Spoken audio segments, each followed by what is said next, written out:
수도권 아파트 가격 하락이 심상치가 않습니다. 과연 6.3 조기 대선이 끝나고 새 정부가 들어서면 집값은 어디로 튈까요? 기대하던 GTX 개통이 되었지만 아파트값 하락은 계속 이어지고 있습니다. 지금 전국적으로 아파트값이 상승으로 돌아선 지역은 서울 강남 3구 그리고 세종시 그리고 청주시 정도뿐입니다. 나머지 지역은 지금 현재도 가격이 하락하고 있는데요. 수도권 지역에서는 그동안 집값이 많이 올랐었던 동탄, 위례, 광교, 파주, 안산 지역의 집값이 계속 떨어지고 있습니다. 자, 먼저 경기도 안산 지역입니다. GTX C 노선의 수혜 기대감으로 인해서 한때 급등을 했었죠. 안산 아파트 시세가 24년 작년 하반기부터 하락세로 완전히 돌아섰습니다. 특히 상록구 사동, 단원구 초지동 같은 GTX C 노선 수혜 기대 지역이 하락하고 있는데요. 경기도 안산시 상록구 사동 그랑시티자이 2차 아파트를 보니까 지은 지 이제 6년차 된 새 아파트인데 세대 수도 안산시에서는 보기 드물게 2,800세대가 넘는 대단지입니다. 지하철 4호선 한대암역이나 상록수역까지는 좀 아주 멀지만 주변에 공원이나 습지가 있어서 산책하기 아주 좋은 지역입니다. 이 아파트 전용 84제곱미터의 경우 24년 작년 8월에 그러니까 스트레스 DSR 2단계가 실시되기 바로 전이죠. 7억 4,500만원 그러니까 7억대 중반대에 거래가 되었는데 8개월이 지난 지금 25년 4월엔 6억 7천만원 정도의 거래가 되고 있습니다. 이 가격 사동 그랑시티자이 2차 아파트의 입주 당시 가격과 같은 가격입니다. 입주하고 5년 만에 분양가 가격 수준의 거래가 되고 있는 겁니다. 안산에 GTX가 들어온다라고 하면서 매수자가 많이 몰렸었지만 최근엔 이게 언제 개통할지 모르는데 뭘 이렇게 비싸게 빨리 사느냐 라면서 매수를 늦추고 있기 때문에 가격은 하락하고 있는 겁니다. 수도권 지역 중에 가장 많은 분들이 관심을 갖는 지역이 동탄 지역, 광교 지역 그리고 판교, 송도 이 지역인데요. 이 지역에 인기 있는 아파트 단지들마저 가격이 지금 다시 하락하고 있습니다. 광교에서는 가장 선호도가 높은 아파트라고 할 수 있는 광교 원천동의 광교 중흥 S클래스의 경우는 바로 앞에 대형 호수가 있고 조용하기 때문에 광교의 대장 아파트라고들 합니다. 여기 전용 84제곱미터를 보니까 거래가 되었다가 취소되고 최근엔 15억 5천, 15억 9천만 원에 거래가 되었다가 취소된 사례들이 있고 2021년엔 84제곱미터의 경우 18억 정도의 거래가 되었습니다. 지금 거래 평균가는 층에 따라서는 좀 약간 차이가 있지만 15억 중반에서 16억 초반에 거래가 되고 있죠. 제가 이 아파트를 정말 많이 자주 가봤습니다. 지하철 신분당선 광교중앙역에서 걸어서 한 12~13분 정도면 가는데요. 바로 옆에 초등학교도 품고 있고 백화점이나 롯데몰이 있기 때문에 거주하기가 참 좋습니다. 하지만 가격은 지금도 하방 압력을 받고 있습니다. 그때 당시 제가 기억나는 것이 있는데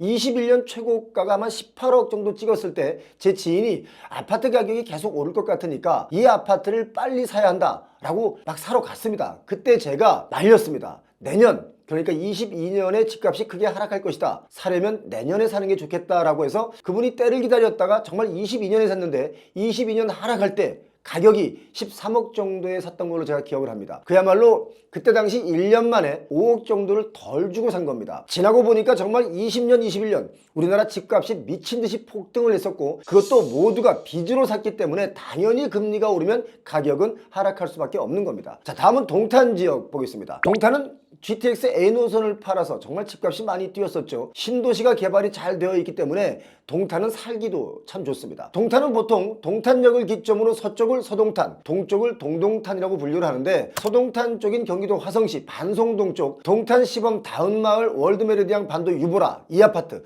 이름이 참 깁니다. 전용 84제곱미터의 경우가 지난 4월에 8억 8천만 원에 거래가 됐습니다. 4년 전 21년 9월에는 9억 8천만 원에 거래가 됐으니까 한 1억 3천만 원 정도 지금도 차이가 나 있는 겁니다. 22년 하락 시기에는 이게 7억까지 떨어졌었습니다. 동탄의 경우는 동탄역과 바로 연결되어 있는 여러분 잘 아시다시피 동탄역 롯데캐슬 아파트만 보합세를 유지하고 있고요. 나머지 여러 단지들은 역시 지금 하락하고 있습니다. GTX 개통 전에는 가격이 막 천정부지로 올랐다가 정작 개통이 딱 되고 나니까 가격이 다시 하락하는 양상을 보여주고 있는데 이런 분위기는 저 끝에 파주 운정지역 역시 마찬가지입니다. 자, 다음은 요즘 정말 말이 많은 지역이죠. 위례 지역을 보겠습니다. 위례는 지도의 위치상 입지가 참 좋습니다. 그런데 신도시가 형성되고 아직까지도 해결 안 된 부분이 바로 지하철 부분입니다. 지난 17년 동안 한다 못한다 한다 안 한다 여태까지 지지부진한데요. 위례 신사선이 개통은커녕 착공도 못 들어가고 있기 때문에 기대감에 막 몰렸다가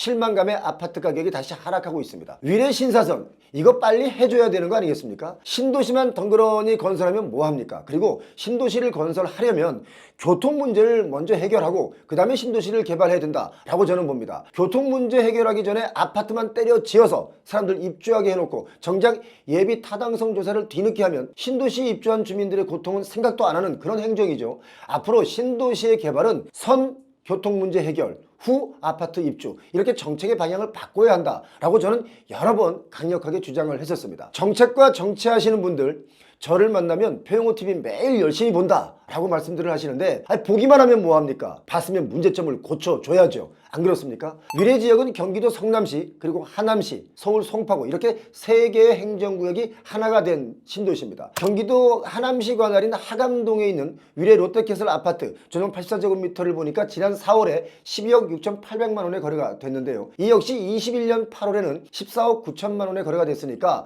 역시 4년 만에 2억 2천만 원 정도 한 15% 정도 하락돼서 거래가 되고 있는 겁니다. 위례 신도시의 경우는 사실상 이미 2008년 즈음에 시민들에게 광역교통 분담금을 1조 6,800억 정도 거뒀었습니다. 완공 시점이 언제였냐? 2021년을 잡았었습니다. 그런데 25년이지 않습니까? 뭐 아직도 예비 타당성 어쩌고저쩌고 하고 있는 겁니다. 이런 문제는 위례에만 있는 게 아니죠. 김포도 마찬가지입니다. 김포도 교통 문제 빨리 해결해 줘야 됩니다. 입주 전에는 지하철 금방 들어올 것처럼 홍보들을 하는데 실상은 전혀 그렇지가 않습니다. 그래서 마음들이 아프죠. 자, 오늘 영상은 수도권의 핫한 지역들의 아파트 가격의 추이를 제가 알려드렸는데 지금 아파트 가격의 추이보다 더 급한 건 교통이 너무 불편해서 거주하기 불편하다는 겁니다. 지금 조기 대선 선거 기간이죠. 제가 투표권자의 한 사람으로서 말씀드리면 존경하는 우리 후보님들 공약들 참 많이들 하시죠. 중요한 것은 어떻게가 빠졌습니다. 다들 뭐 해주겠다 라고 목적어는 막 남발하시는데 어떻게 그러니까 방법이 빠진 공약은 이건 뭐 하나만 한 공약 아니겠습니까? 제발 어떻게 라는 것도 좀 제시해 주시면 우리 유권자분들이 현명한 선택을 하는데 도움이 될 것 같습니다. 지금 아파트 값이 지역에 따라서 꿈틀대는 곳이 있습니다. 아파트 값은 너무 급격하게 올라도 문제겠지만 너무 급격하게 내려도 문제일 텐데요. 지금 우리나라의 경제 상황이나 소득을 보면 집값이 높아도 너무 높습니다. 집값뿐만 아니라 다른 부동산의 가격도 너무 높아서 경기가 돌지를 않습니다. 사실 강남의 꼬마 빌딩이나 수도권의 상가를 가지고 있는 분들이 저를 찾아와서 이 공실 문제를 어떻게 해결하면 좋겠느냐라고 방법을 묻는 분들이 아주 많이 계십니다. 제가 그럴 때 이렇게 얘기합니다. 임대료 그만 좀 올리세요 라고 말합니다. 옆집이 올리니까 나도 올리고 작년보다는 더 받아야 되니까 또 올리고 대출 많이 받아서 분양받았기 때문에 대출 이자 갚으려니까 또 올려야 되고 저기는 장사가 잘 되는 것 같으니까 올려도 되고 이렇게 계속 올리면 누가 그 비싼 임대료 내고 장사를 하겠습니까? 라고 얘기를 했더니 그분들이 저를 무척 싫어합니다.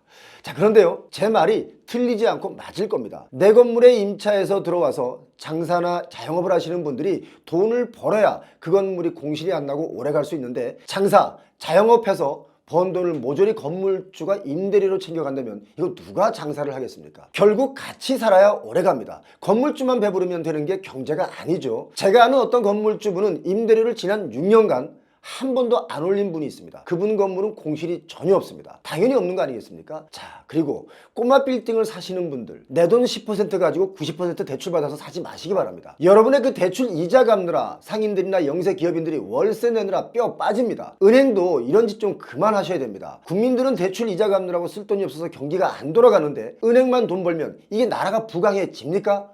그렇지 않습니까? 자, 다음 시간엔 강남의 땅들이 어떻게 가격이 폭등이 되었고 또 누가 폭등을 시켰는지 그리고 그것이 우리 전체 부동산 시장에 어떤 영향을 미쳤는지 이 기가 막힌 부동산 시장의 현실을 제가 자세하게 설명드리겠습니다. 최근 내 집 마련하실 분들 그리고 갈아타기 하실 분들 또 작게나마 재테크를 하시는 분들이 많이 계십니다. 이제 정말 옥석을 잘 가리셔야 실패를 하지 않습니다. 오늘도 영상 끝까지 보신 분들 부자 되시길 바랍니다. 특히 표영호TV 구독자분들은 다른 분들보다 현명한 투자로 반드시 부자 되셔야 됩니다. 그리고 영상은 잘 보면서 아직도 구독 설정을 안 하신 분들 이분들은 부자가 되거나 말거나 오늘 고맙습니다. 참고로 표영호TV에서는 여러분이 부자가 될 시간을 땡겨줄 인사이트가 있는 유튜브 채널을 개설했습니다. 부가스터디라는 채널인데요. 돈이 되는 확실한 정보를 많이 얻어가시기 바랍니다. 채널 이름이 부가스터디입니다. 구독과 좋아요, 알림 설정해 주시면 좀 더 영상을 빨리 받아보실 수가 있습니다. 그리고 이번 주 역시 부동산 전망의 달인 한민도 교수님을 모시고 부동산 무료 강연회를 개최합니다. 이제 대선 이후 6월부터 부동산 시장은 어떻게 움직일지 페어모TV가 준비한 무료 부동산 콘서트에서 날카로운 분석으로 여러분께 알려드리겠습니다. 아래 고정 댓글을 참조하셔서 신청하시면 추첨을 통해서 50분께 초대장을 보내드리겠습니다. 지금 빨리 신청하시기 바랍니다. 토요일에 뵙겠습니다.